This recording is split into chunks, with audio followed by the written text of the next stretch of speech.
Hello दोस्तों, चलिए video शुरू करते हैं। पहला क्वेश्चन है, anthers of which plant were cultured by Guha and Maheshwari.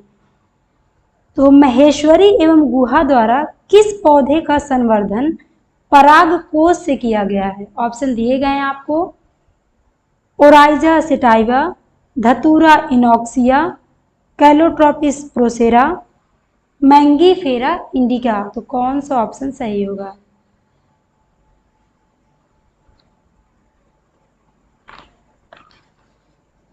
तो इसका आंसर होगा बी, धतूरा इनॉक्सिया।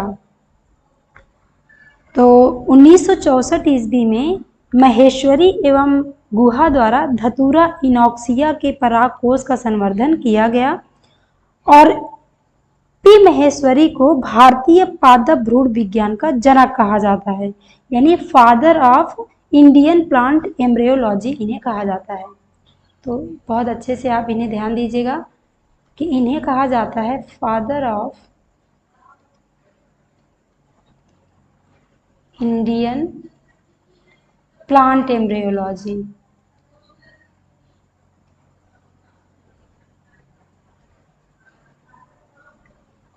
यानी पादप भ्रूण विज्ञान का जनक कहा जाता है। तो इसे आप अच्छे से देख लीजिएगा। चलते हैं अगले क्वेश्चन की तरफ। अगला क्वेश्चन है, some unused part of nucellus which is left in the seed is called.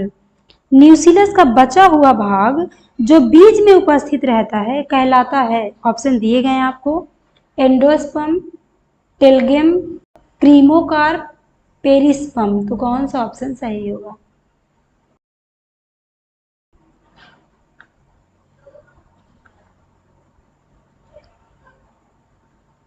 तो इसका आंसर होगा डी, पेरिस्पर्म कहा जाता है। तो कुछ पौधों के बीजों में जो न्यूसिलस होता है, न्यूसिलस का कुछ भाग बचा रह जाता है जो एम्ब्रियो के बाहर एक पतली परत के रूप में होता है, इसी को कहा जाता है पेरिस्पर्म। और यदि उदाहरण देखें आप तो कैस्टर, काली मिर्च, चुकंदर।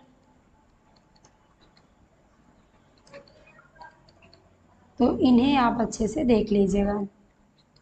चलते हैं अगले क्वेश्चन की तरफ। अगला क्वेश्चन है, आउटर लेयर ऑफ एंडोस्पर्म इन मेज ग्रेन्स इज। मक्के के दाने में एंडोस्पर्म की बाहरी परत कही जाती है। ऑप्शन दिए गए हैं आपको। Aleurone, epidermis, pericarp, टेस्टा। तो कौन सा ऑप्शन सही है?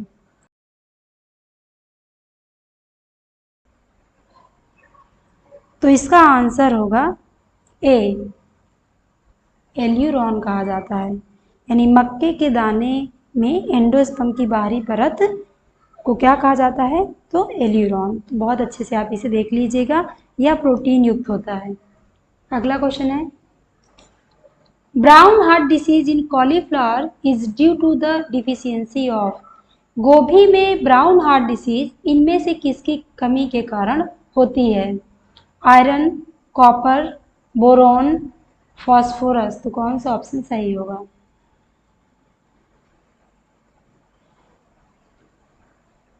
तो इसका आंसर होगा C, boron, due to deficiency of boron. तो इसे आप अच्छे से देख लीजिएगा। चलते हैं अगले क्वेश्चन की तरफ। अगला क्वेश्चन है, which of the following is not essential macro element for the growth of plants. तो सिंपल आपको ये बताना है कि इनमें से कौन सा मैक्रो एलिमेंट नहीं है।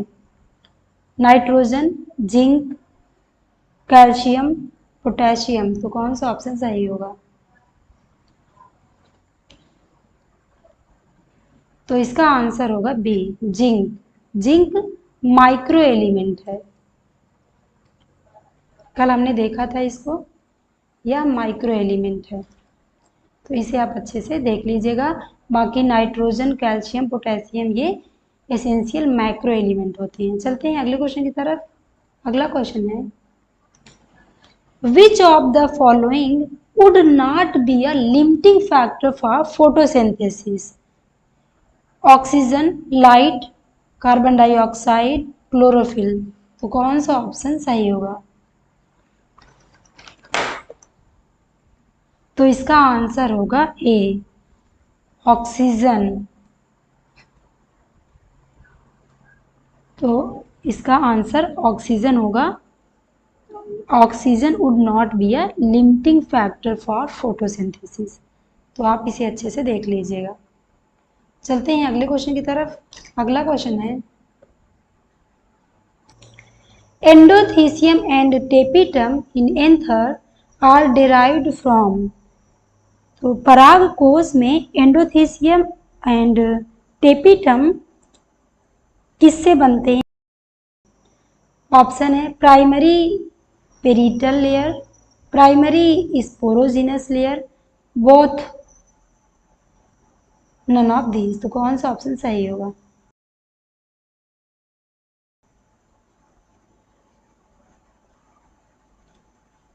तो इसका आंसर होगा ए, प्राथमिक भित्तीय स्तर से। परागकोश की जो वॉल होती है प्रारंभिक अवस्था में दो ही स्तर की होती है, प्राथमिक भित्तीय लेयर और दूसरा प्राथमिक बीजाणु की स्तर, यानी कि प्राथमिक स्पोरोजिनस लेयर। तो यही दो स्तर होते हैं। तो एंडोथीसियम, टेपिटम, इन सब का जो निर्माण होता है तो यह प्राइमरी पेरिटल लेयर से होता है। तो इसे आप अच्छे से देख लीजिएगा। चलते हैं अगले क्वेश्चन की तरफ। अगला क्वेश्चन है, after fertilisation the seed coat develop from the. निषेचन के बाद बीजावरण यानी सीड कोट विकसित होता है किससे? ऑप्शन दिए गए हैं, आप अच्छे से देख लीजिए, फिर इसका सही आंसर जो हो से चूज कीजिए। Ovule, चलेजा, integuments, न्यूसिलस। तो कौन सा ऑप्शन सही होगा? तो इसका आंसर होगा सी, इंटेग्यूमेंट से। जो सीड कोट है वह किससे विकसित होता है? तो इंटेग्यूमेंट से। बहुत इंपॉर्टेंट है, अच्छे से देख लीजिएगा। और सीड का विकास किससे होता है? तो ओव्यूल से। इससे सीड का विकास होता है। और यहां से आपने देखा इससे सीड कोट का। चलते हैं अगले क्वेश्चन की तरफ। अगला क्वेश्चन है, स्कुटलम इज। स्कुटलम है, ऑप्शन दिए गए हैं, मूलांकुर का एक संरक्षी आवरण, एक भ्रूण कोश है, प्ल्यूमूल का एक संरक्षी आवरण है, एक ढाल आकार का कॉटिलिडन है। तो कौन सा ऑप्शन सही होगा? तो इसका आंसर होगा डी, एक ढाल आकार का कॉटिलिडन है। देखिए, एक बीजपत्री पौधे में एक ही कॉटिलिडन होता है और वह ढाल के आकार का होता है, इसी को कहा जाता है स्कुटेलम। चलते हैं अगले क्वेश्चन की तरफ। अगला क्वेश्चन है, which is not required for photosynthesis of carbohydrate. तो प्रश्न ध्यान से पढ़िए कि फोटोसिंथेसिस के दौरान कार्बोहाइड्रेट के निर्माण हेतु इनमें से किसकी आवश्यकता नहीं होती है? Chlorophyll, water, nitrogen, carbon dioxide. तो कौन सा ऑप्शन सही होगा? तो इसका आंसर होगा सी, नाइट्रोजन। इजी था, सभी इसका आंसर कर लिए होंगे। नाइट्रोजन की आवश्यकता कार्बोहाइड्रेट के निर्माण में नहीं होती है। चलते हैं अगले क्वेश्चन की तरफ। अगला क्वेश्चन है, the first CO2 acceptor in C4 plants is. बहुत इंपॉर्टेंट क्वेश्चन है, आप अच्छे से देखिए और इसका आंसर करिए। ऑप्शन है phosphoenol pyruvate, राइबोलोज 1,5 diphosphate, OAA, phosphoglyceric acid. तो इसका सही आंसर क्या होगा?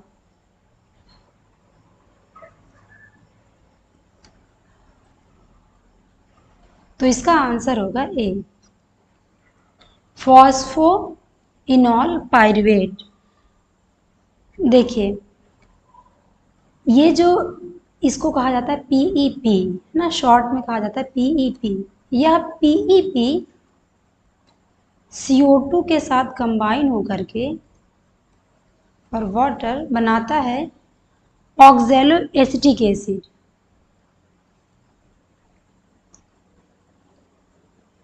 Oxalo acetic acid plus phosphoric acid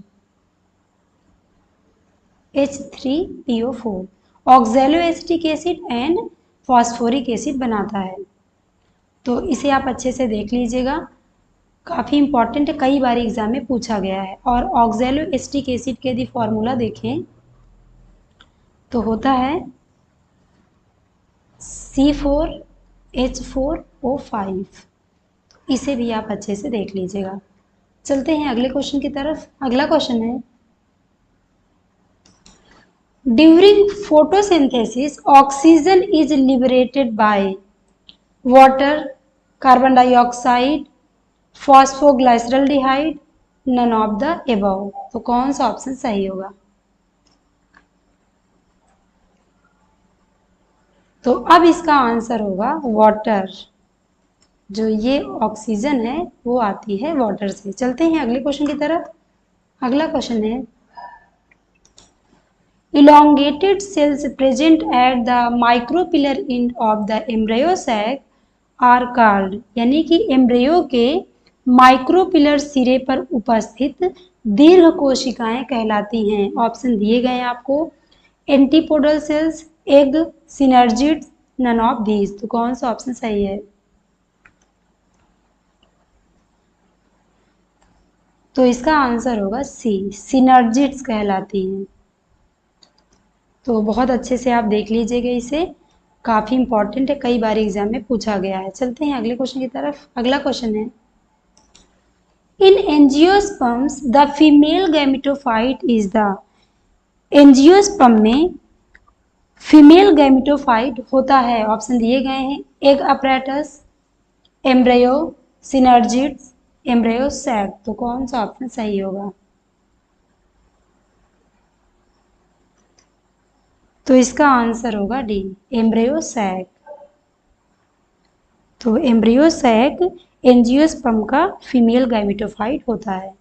तो आप इसे अच्छे से देख लीजिएगा। चलते हैं अगले क्वेश्चन की तरफ। अगला क्वेश्चन है, इन लीची the edible part is the juicy outgrowth of funicle is called, लीची में जो खाने वाला भाग होता है फ्यूनिकल का अतिवृद्ध होता है, उसे कहा जाता है।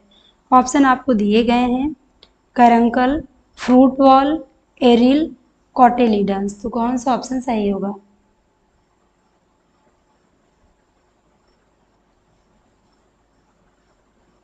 तो इसका आंसर होगा सी, एरिल कहा जाता है। सी वाला ऑप्शन सही है। चलते हैं अगले क्वेश्चन की तरफ। अगला क्वेश्चन है, in salvia pollination act is affected by, salvia में परागण की क्रिया किसके द्वारा होती है? ऑप्शन दिए गए हैं, वाटर, इंसेक्ट्स, बर्ड, एयर। तो कौन सा ऑप्शन सही होगा? तो इसका आंसर होगा बी, इंसेक्ट के द्वारा। तो चलते हैं अगले क्वेश्चन की तरफ। अगला क्वेश्चन है, which of the following is least effective in photosynthesis. तो यह क्वेश्चन आपके लिए है, इसका आंसर आप कमेंट बॉक्स में जरूर कीजिएगा। चलते हैं अगले क्वेश्चन की तरफ। अगला क्वेश्चन है, most part of the photosynthesis is done by, काफ़ी इंपॉर्टेंट क्वेश्चन है, कई बार एग्जाम में पूछा गया है। सी एल्गी, जिम्नोस्पर्म, एंजियोस्पर्म, फंगस। तो कौन सा ऑप्शन सही होगा? तो इसका आंसर होगा ए, सी एल्गी। यदि पूरे वर्ल्ड की फोटोसिंथेसिस को आप ले लें तो कम से कम 90% photosynthesis is carried by sea algae. तो आप समझ सकते हैं कि कितना पार्ट जो है फोटोसिंथेसिस का सी एल्गी के द्वारा होता है। चलते हैं अगले क्वेश्चन की तरफ। अगला क्वेश्चन है, the law of limiting factor in photosynthesis was given by. तो आपको बताना है कि फोटोसिंथेसिस में जो लॉ ऑफ लिमिटिंग फैक्टर है उसे दिया गया किसके द्वारा? R Hill, Calvin, Blackman, Arnon. तो कौन सा ऑप्शन सही होगा? तो इसका आंसर होगा सी, ब्लैकमैन। तो the law of limiting factor in photosynthesis was given by Blackman. तो बहुत अच्छे से इसे याद कर लीजिएगा। चलते हैं अगले क्वेश्चन की तरफ। अगला क्वेश्चन है, इन फोटोसिंथेसिस, फोटोसिंथेसिस में होता है क्या? Oxidation of CO2 takes place, reduction of water takes place, oxidation of water takes place, reduction of NH3 यानी अमोनिया टेक्स प्लेस। तो कौन सा ऑप्शन सही होगा?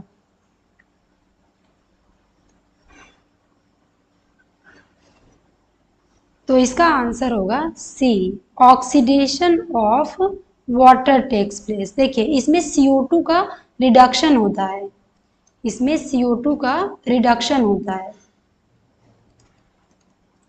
और वाटर का ऑक्सीडेशन होता है। तो ये वाला भी ऑप्शन गलत हो जाएगा और इसका भी रिडक्शन नहीं होता है। तो इसमें से सी वाला ऑप्शन सही होगा। अच्छे से याद कर लीजिएगा, पूछता है तो इसमें क्या होता है? CO2 का रिडक्शन होता है और वाटर का ऑक्सीडेशन होता है। तो इसे आप अच्छे से देख लीजिए। चलते हैं अगले क्वेश्चन की तरफ। अगला क्वेश्चन है, which of the following contains copper? इनमें से किसमें कॉपर प्रेजेंट होता है ये आपको बताना है। Quinone, plastoquinone, plastocyanin, none of these. तो कौन सा ऑप्शन सही होगा?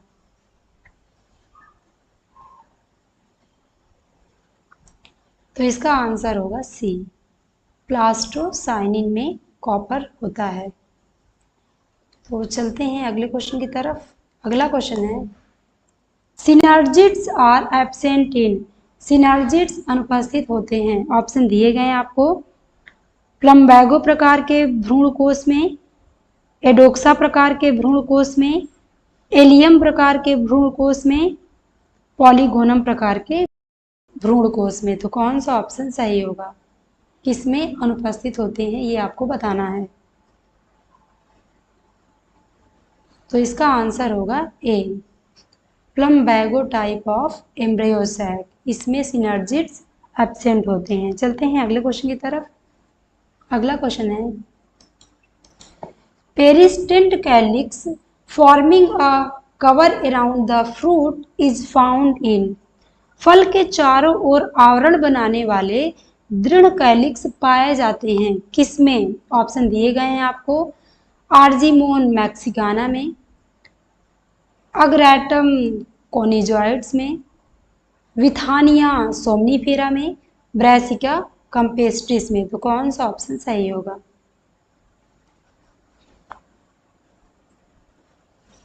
तो इसका आंसर होगा सी, विथानिया सोमनीफेरा में। तो इम्पॉर्टेंट है, इसे आप अच्छे से देख लीजिएगा। चलते हैं अगले क्वेश्चन की तरफ। अगला क्वेश्चन है, इन वीट जाइगोट अंडरगोज, गेहूं के युग्मनज में होता है। ऑप्शन दिए गए हैं, transverse division, longitudinal division, oblique division, periclinal division. तो कौन सा ऑप्शन सही है?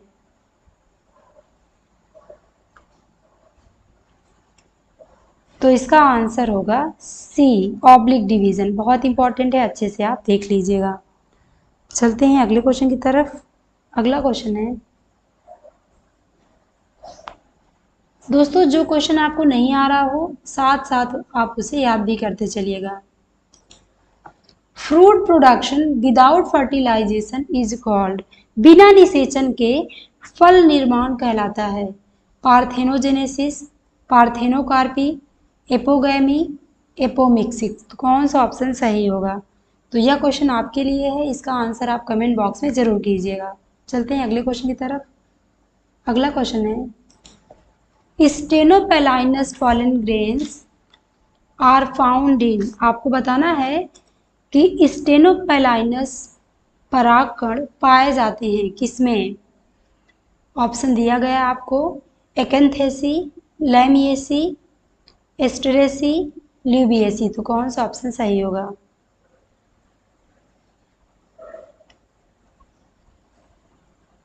तो इसका आंसर होगा बी, लैमिएसी में।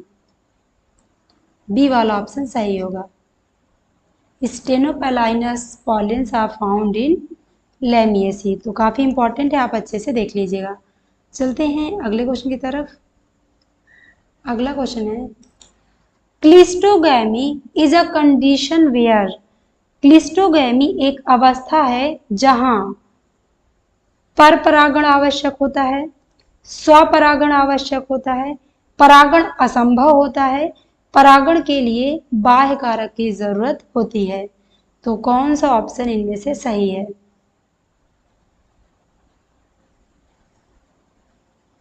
तो इसका आंसर होगा B, self pollination is obligatory, यानी स्वपरागण आवश्यक होता है। ये वाला ऑप्शन इसके लिए सही होगा। चलते हैं अगले क्वेश्चन की तरफ। अगला क्वेश्चन है, Peperomia type of embryo sac has. Peperomia प्रकार के भ्रूण कोश में होता है 16 न्यूक्लियस, 8 न्यूक्लियस, 4 न्यूक्लियस, 32 न्यूक्लियस। तो कौन सा ऑप्शन सही होगा? तो इसका आंसर होगा, आपने सोच लिया होगा इसका सही आंसर क्या होगा। इसका आंसर होगा ए, 16 न्यूक्लियस। ये वाला ऑप्शन इनमें से सही होगा। The term coenomegaspore is use to denote, यानी सीनोमेगास्पोर शब्द किसके लिए प्रयोग किया जाता है? ऑप्शन दिए गए हैं आपको। Megaspore mother cell, micropylar dyad, chalazal dyad, और है सेल विद 4 हैप्लॉइड न्यूक्लियाई। तो कौन सा ऑप्शन सही होगा?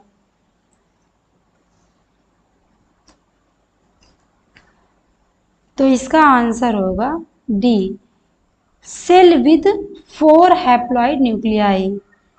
तो 4 अगुणित केंद्रकों सहित कोशिका के लिए सीनोमेगास्पोर शब्द का प्रयोग करते हैं। तो आपको क्लियर हुआ होगा। चलते हैं अगले क्वेश्चन की तरफ। अगला क्वेश्चन है, carrot grass is popular name of. गाजर घास इनमें से किसका प्रचलित नाम है? ऑप्शन दिए गए हैं। Brassica rapa, Raphanus sativus, Parthenium hysterophorus, none of these. तो कौन सा ऑप्शन सही होगा?